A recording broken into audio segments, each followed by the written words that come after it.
Hello, family. Greetings. Thank you for joining me today. This is our third and final video on the topic or the word Gentile. Here we're going to get a little bit deeper. You may or may not know there's 22 letters of the Hebrew alphabet, and each one of those 22 letters tells a story. Now you have to understand that the ancient people did not have Bibles like you and I do today.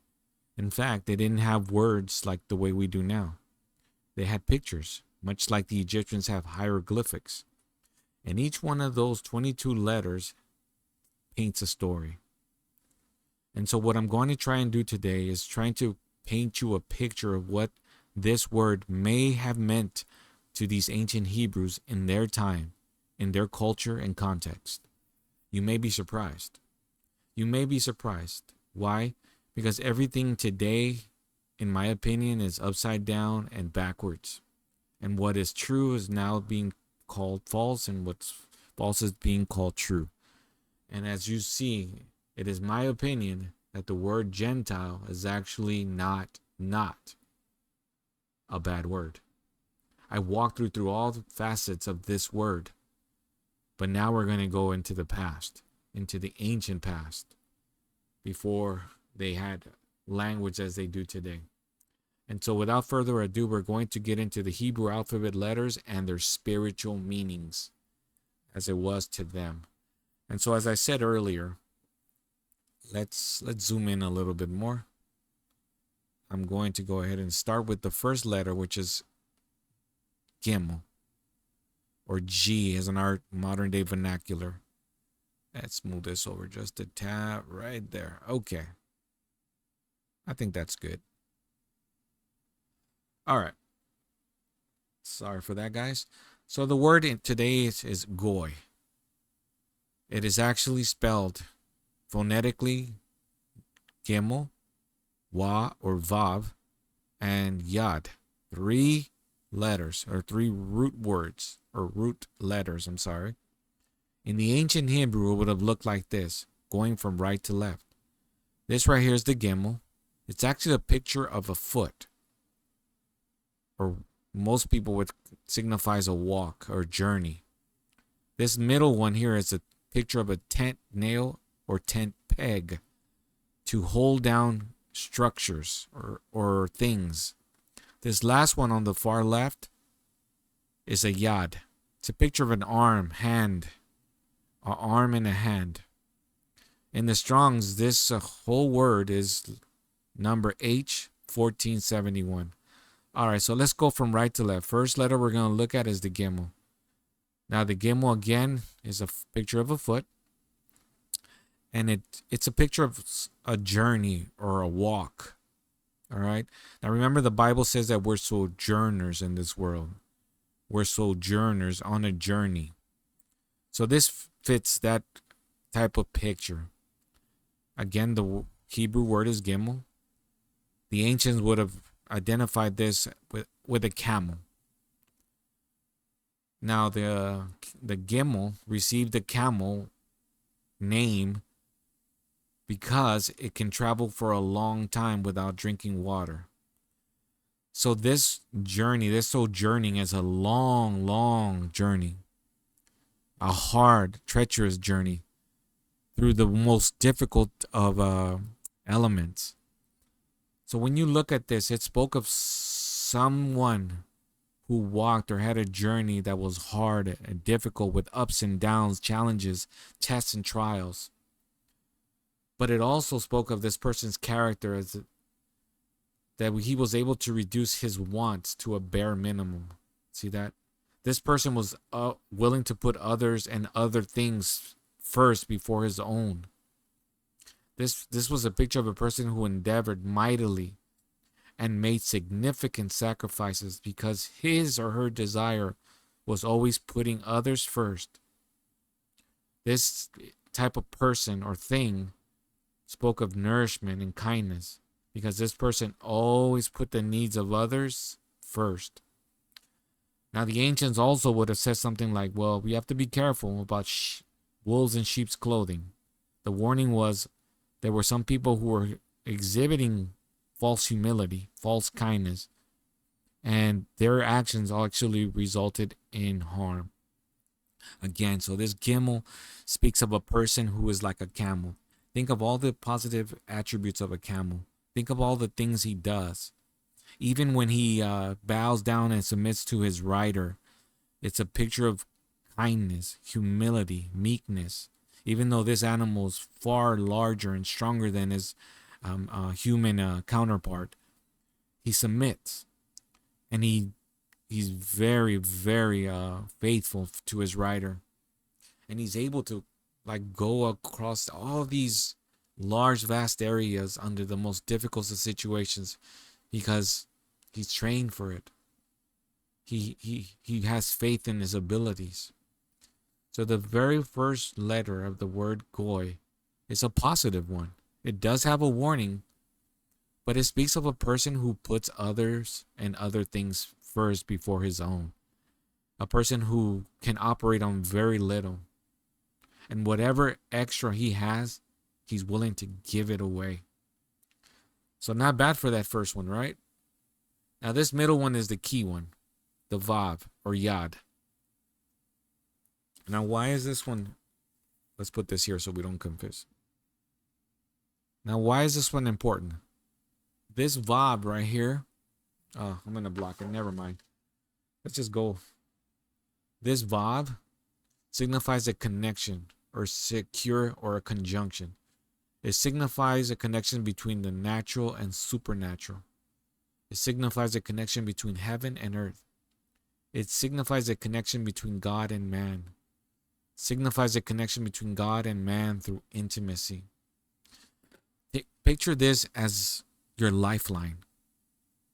So just like that camel had a lifeline deep within his soul, in his being, we too can exhibit this type of incredible ability if we have a positive connection, a secure connection to God, to heaven.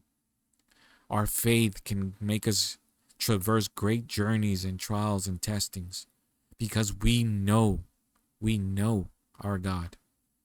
We have an intimate relationship with God. The ancients spoke of pitching your tent. Pitching your tent meant you were making your abode or your residence with God. An intimacy like husband and wife. You knew your God and your God knew you. So again, the first letter is positive. It speaks of someone who's willing to give everything away, even his life. The second one speaks of a connection. Because of his connection to God, he has this ability. He has this character. He has this nature. And finally, we're going to go to the yad. The yad, the final and third letter here. Yad. Again, sorry about that. The yad signifies, again, a picture of an arm or our hand in ancient Hebrew. This is the third and final one. But this is important because remember that the vav was a connection. So this first letter gimel is connected to this final letter yad through the letter vav. So the character of the gimel is displayed by the works of this individual. His hand, his power, his strength, his authority, his intimacy. Why? Because God has given in him authority. God has given this individual power. God has given him the source, the manna to be able to traverse through this world and have faith to make mountains move. The gimel, the strength and faith through the vav, through the connection, shows up in this person's works, his fruits. Even the smallest of our works or our actions when done for God are very significant. This yad, which in Hebrew is known to be the smallest letter, is no one, even though he is the smallest, is never too small to be used by God. This is a powerful one. The ancients believe your heart your motives was in the palm of your hand. Again, let's recap. I gotta stress it. The Gimel is connected to the Yod through a connection to God. And basically what it is that your fruits, your life will show your connection to God or the supernatural or to heaven by the way you work, by the way the things you do, say, and act. And although you may be small in the eyes of man, to God you're a giant. People know you. They see it in you. They can tell. But there is a warning to the Yod. And it goes to something like this. Don't be all heavenly minded that you are no earthly good. Remember that even though we're of the world or in the world, we're not of the world. So don't hold too tightly to things here, but don't get disconnected. There's plenty of need here. There's plenty of people who are hurting, who need us. And so again, Gentiles, don't feel bad. Even though I said in previous videos that Gentile it was a bad thing, that's only because the world was upside down and backwards. But this now starts to make sense. Now you see some scriptures where it says that, the fullness of the Gentiles, right? It's because they'll start waking up and realize, wait a minute, this is awesome. It's like I've been told I'm just kind of like an afterthought, or that I'm a slave, or I'm a this and that. I've been told all these things, but nothing could be further from the truth. I was lost and now I'm found. I was sitting in darkness and now I see a great light. We're waking up, family. The world used to call us little, insignificant, cattle. The world called us second-class, useful idiots. But the truth is that God is calling all of us, calling all of us out of this world. Excuse me for that. So again, never pay attention to what people say. Do your own research. Find out for yourself the truth. As you can see, the ancients would have thought that Gentiles were just people who were lost sheep of the house of Israel, like Jesus says. That brings me to a great point. That's why he said, don't go to the way of the Gentiles, but go to the lost sheep of the house of Israel. You were lost. You were like sheep without a shepherd. Why? Because the religious people had you confused, had you believing something that wasn't true. But now the anointing has come upon you. God has woken you up. God has opened up your ears, has removed that hardness of your heart. And then now you're starting to hear the shepherd. You're starting to hear and know his voice.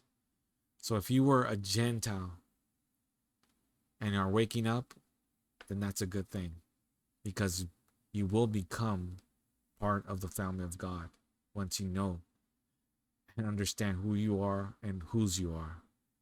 So I hope this lesson, I know it's a lot to take in, but remember, character is built by a connection to God, which results in fruits that glorify and honors your Father in heaven. That's just picture the life of Jesus. Picture his life. And that's why you're being called out. And that's why he spoke to parables to people, because if God touched your heart, if God removed the scales from your eyes, you could see this and understand this. Trust me, there's a lot more where this came from. So if you're a Gentile today, that's a good thing. And if this message is making something of sense to you, you're being awakened. Thank you very much for joining me. And again, please subscribe. Please like and share this video. Please. There's people out there who are in your same position who need to hear this. Again, family, thank you for everything. May God bless you, and may God look after you. And keep fighting the good fight of faith. Shalom.